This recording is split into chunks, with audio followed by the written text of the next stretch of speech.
Disclaimer: this is not immigration advice I'm going to give. I'm sharing my experience with immigration, the process as I was applying for my nephews to join me in the UK.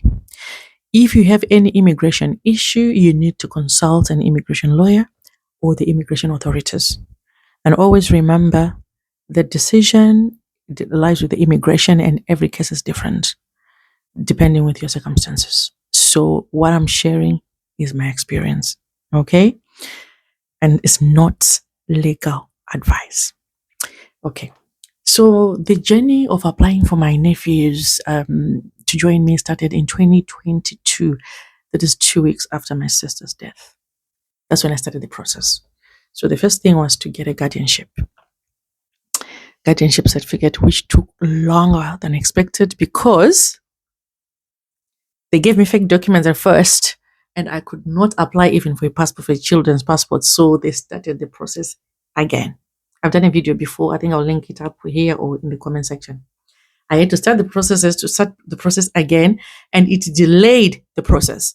And I was looking at the clock and I'm thinking, the boys are growing. They're going to be turning 18 soon. And I was rushing things. And you know what? There is no day that passed without me thinking about the case. There is no day that passed without me sending a note to the lawyers in Zimbabwe. How far are we? How far are we with the guardianship certificates? After starting the process again, they brought the documents with a lot of errors, so they had to send them back to the High Court for them to be changed, and it took 6 more months. And guess what? The boys were growing. I was looking at the clock, I'm thinking, come on, hurry up. These boys are growing. Guys. And you can't do anything. They'll be telling you that, I'm sorry, this is how things work in Zimbabwe. We cannot rush the process. And they can't even apply for passports until they get that document corrected. And I was waiting. But one thing what was fun about that guardianship, when I was going through this process, the Home Office did not even mention it, not even acknowledge it. But they acknowledged the social worker report, but they didn't mention anything to do with the guardianship. I was thinking, did they see it? Instead, they were asking me, are there any other people who can look after these children? And I'm thinking, I'm a guardian now. There's no other person. That's why I've given you all this evidence, because there's no one else. Guys. Oh, the process was just something else. So after submitting the process now with the Home Office, I couldn't engage a lawyer because I can't afford a lawyer. A lawyer is very expensive. But I have to shout out to Bernard, one of the lawyers called Bernard. Let me check his name. I think it's Bernard Nyawans or something. He's on LinkedIn. I think he's on LinkedIn. Let me check his name. He is one person who he just guided me on the documents that I need to use, the documents that I need to use to apply. Because the thing is the child who is applying, not me. Okay. He's called Bernard Ruwanza. He's a lawyer, so you can check him out on LinkedIn. He guided me on the type of application, on the type of form that I'm supposed to use. The type of form that I'm supposed to use. Because I was getting confused, like, which form should I use? So it's actually the child who is applying. So if you're going to look for a form, look for a child applying. But you as a parent is the one who is going to be applying on their behalf. All right.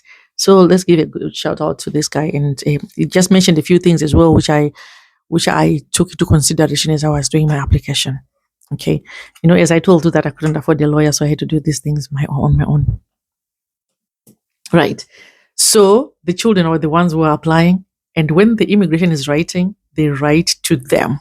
But obviously the information comes to me because I was the one who was actually doing it for them. Okay. So the guardianship now is done. That's the main document that you need. Okay. That's the document I used. I don't know whether it's everybody, if someone used a different document before, but I was waiting for this guardianship to come out. so that will make me start the process. Get the children to apply for passports because they didn't have any passports. So I had to go to Zimbabwean embassy here in UK to get the papers filled in because I'm the guardian. Send them back to Zimbabwe so that they can get the passports done, and the process started. Okay, and then here I had to do the application on their behalf, right? The documents that they need, obviously, as usual, birth certificates, their birth certificates, my birth certificate, their parents' birth certificates, because initially we missed the birth certificates part. I don't know why the immigration ended up writing to us to say we need the birth certificates. And that's when they wanted them to prove whether I'm biologically related to the boys. All right. That's the other thing. They wanted evidence to prove that I am biologically related. And guess what? We need to check our birth certificates because that's when you realize that, my sister's birth certificate has got a simple error there, or spelling error. So we had to get the affidavit put in quickly. So we can't get a new birth certificate for someone who's dead. So we had to get that corrected, and then we send it to the home office. It was just a minor spelling mistake. So we had to send it to the home office so they could see that, okay, same parents, and all that. And remember, your parents' birth certificate number will appear on all their identification, so you can't really lie as well. That's the other thing. The home office never tried to play tricks with them. Never tried to be smart, because by just a click of a button, they have everything about you. From the day you entered the UK, the companies that you've worked at, the takes of everything. If you are getting any benefits that you're not supposed to be getting, all that information, they have it. So don't try to be smart, because they will outsmart you. Okay, that's one thing. Be truthful at all times. Pay slips. I had to send 6 months pay slips. I had to send bank statements for 6 months. I had to send all the evidence of where the money was going there to defend my bank statement, which was overdrawn. So I had to explain myself that, you know what, I don't have money in my bank account because of these reasons. The reasons being, every 3 months I was sending a lump sum back home, paying tuition fees, their upkeep. I was topping up their phones almost 3 times a week because they were my priority. And when they phone me or they text, I have to make sure I communicate with them without fail. I created a platform where they are free to contact me at any time. I didn't want to hear them say I didn't have credit. This happened, so I couldn't get in touch with you. That should never happen. Sometimes, if I feel that they haven't contacted me, I'll just send a message or just put top up, and then I just started chatting with them to say, "Oh, is everything okay? Are you okay? What's going on in school?" Just to keep up with things. And also, I wanted to get the results. The results. I'm an African mother. I want to see the results. School results. Please send them, and I'll be asking for that. And on the financial side of things, I just have to give a shout out to my sister because I couldn't have done it on my own. We helped each other on paying the tuition fees and everything. But on the immigration application process for your guardianship, I did it myself.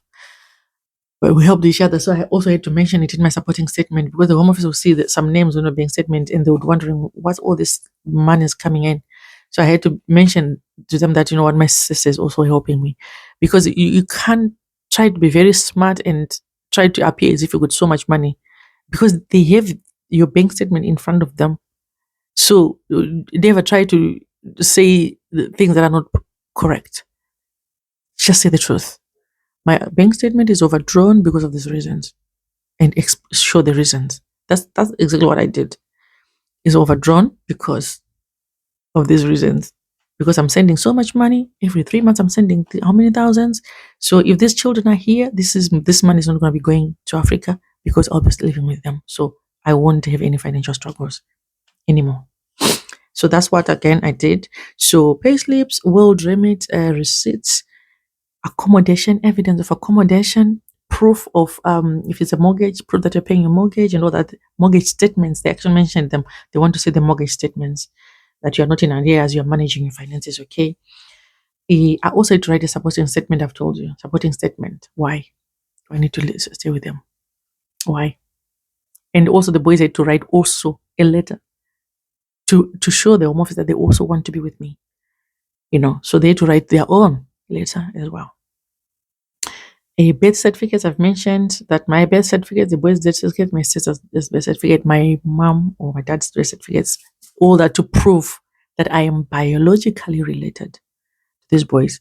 And the social work report is very important because my boys had no one to look after them. Yes, they had no one to look after them. Only me could do it. Nobody else could.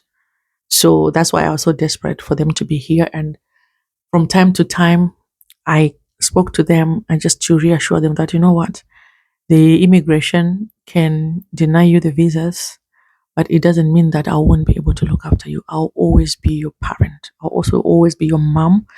Anytime I've got your back, okay? And I always told them that your life is not going to end just because you've been denied the chance to stay with me. Okay, so I prepared them because I knew anything could happen. I didn't want to raise their hopes and then later on they're disappointed. So they were ready. So every time we spoke, we just say, you know what, we're also waiting for the decision. It's like everybody's waiting for that decision. We joke about it, but they knew that it could go either way. I didn't want to prove to raise their hopes and tell them that it will happen. No, no, no, no. I made sure that they are aware that the immigration would decide. I don't decide. The immigration decides because every case is different. They will decide. If they see you fit to be with me, they'll grant me the stay, which they did, and I'm forever thankful for that. And the day when I received the results, I was, when you're waiting for immigration to write you, you'll be like checking your phone every 10 minutes. I tell you, if I say every 10 minutes, maybe I'll be lying. Anytime, because I'm having my phone on my hands, I check my email often. I mean, hundreds, 100 times a day, plus, just to make sure that I don't miss anything from the home office. And the decision itself actually came at 1 o'clock in the morning. And I saw it that time. I just woke up to go to the bathroom and I saw the message from the home office, like the decision. I was like, oh my God. I screamed, guys. I don't want to tell you how I celebrated. I woke up everybody, all my siblings. I said, come on, guys, wake up. You don't know what has happened here. I had to wake up everybody. And my partner was like, oh, wait. We need to read that email. Did you read that email correctly? I said, yes, I did. He said, no, read it again. So I read when I was, he was listening and I was reading it. He said, read it again. I read it. He said, read it again. I read it 3 times when he was listening. He said, yes, they have been granted. Guys, you don't understand this. Yeah. So, yeah. So that's how it happened. So I think that I've given you all the information that they need.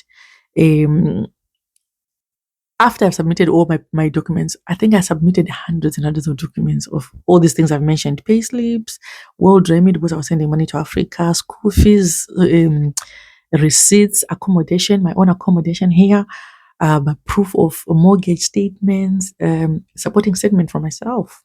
Why do I want to be with them? Why? Why do they want to stay with me? Is there anybody else? Social worker report, accommodation, birth certificates, all that. Right? Um, the home office surprised me. They never even acknowledged what do you call it? They never acknowledged the guardianship certificate. In fact, they were actually asking me, is there anybody else who can look after them? I was like, why? There's no one. That's why I've got a guardianship certificate. There's no one. But they kept on insisting, like, you're sending money to someone. This person that you're sending money to, why can't you look after these children? Yeah. You have to explain yourself because they'll check everything. They don't grant you just like that. They wanted to know if you can send money to that person who is doing all their runs whilst you are here, you're sending school fees and everything. Why can't that person look after these children? Why you? I was crying when I was writing that 7 questions which they sent me. I responded, I cried, I responded, I cried, I read it again, I cried when I was writing those letters just to support both they are addressed to the boys. And I was trying to explain to home office that answering their questions. Always make sure you answer their questions. Every question that they ask you, you take time to explain it. Okay? Take time to explain it. Put evidence if you have it. Put as much evidence as you can because they need that overwhelming evidence which they talk about. And one thing I've discovered is that if you are in a child's life, that information is easy to get. You don't even struggle. There are type of relationships where you try to be close to the children when their parent died. That's a difficult relationship. Okay. If you are part of the family, make sure that you've been a friend, a family member from the time when their parent was still alive. It doesn't make sense that you try to be close now.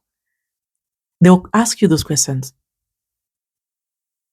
They'll ask you those questions because they protect the children. They really want to make sure that you've got the children's best interest at heart. This relationship, is this something that has just started or it has been there? You know, as I say that, I was sending my sister some money before she died. She was working, but sometimes here and there I would send some money. That was proof that I was in contact with my sister. We were in touch. We helped each other here and there if I could. And when she was sick, we were sending money often to look after these children because she couldn't. Right? Me, my sister and I, we were helping each other to look after these boys. So that's the evidence. So I'm saying if you are in a children's life, you don't struggle to look after them. You don't. The evidence is just there. And the immigration will see it. They will see it. Whoever is doing your case will see it. That's the overwhelming evidence they're looking for. I had to send proof of top up. You know, I was topping up their phones. I made sure that I speak to them almost every day, anytime I want. So, you know, with the Tesco International Calling Card, it gives you the option to send airtime.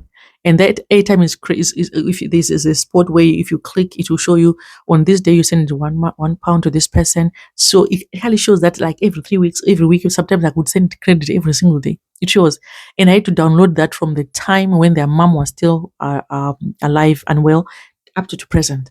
I think I don't know how many pages of evidence of that. I had to print it. I said it has to go to show them that, you know what, I was involved with these children. I communicated with them almost every single day. There is no day that I will go by and say I haven't spoken to them. It's either I speak to them via someone else's phone, maybe because you know the network in Zimbabwe is just crap sometimes. But they want to make sure that you are in this children's life and you are biologically related. Very important to them. Biologically related. This relationship which you have has been there before the mother passed on or the parent passed on. It's not a relationship that you would want to start last minute. They want to see that that relationship was there because they protect the child. All right. So I hope this was helpful. And you need a lot of money, though. Just to say, it's not a cheap process; it's an expensive process. But if you really want to help if you are really the guardian, the only person who's looking after those children, you can try. You never know; the Home Office can understand, can have mess on you, and depending with the case, depending with how you present your case, because the Home Office doesn't work with emotions; it works with facts. Yeah, they work with facts. If you present your facts right, you'll be okay with it. Don't just lie. Lying doesn't help because it won't help. And remember, is this children not coming to see you? So they will also try to see what kind of person are you in the UK? Who are you? So obviously they will investigate you first before they even start looking about the children. And remember, they don't take that. They don't rush. They have no right. They don't rush. Yeah, they take their time. Okay, they'll tell you that they will process this application within 8 to 12 weeks. And they will tell you that they'll be verifying the documents. They will verify the documents. So never try to send fake documents. You have spoiled it. Never try to show that you've got money which you don't have. You have spoiled it. If you don't have the money, just say it. Just say I don't have money because of the reason. They give the reasons. Write a supporting statement defending your bank statement. Yeah, just defend your bank statement as much as you can. And just leave it with them to decide. Right? I hope this was quite helpful, and Guys, I wish you all the best. If you're that person who's trying to apply, just do it. And I'm at peace. I never had a good sleep since my sister died, and this case has always been an issue. A lot happened as I was trying to process this case, and I'm happy that the decision came, and it was a good decision. And I thank God for that, guys. And I hope you find this helpful. And you take care. Bye for now.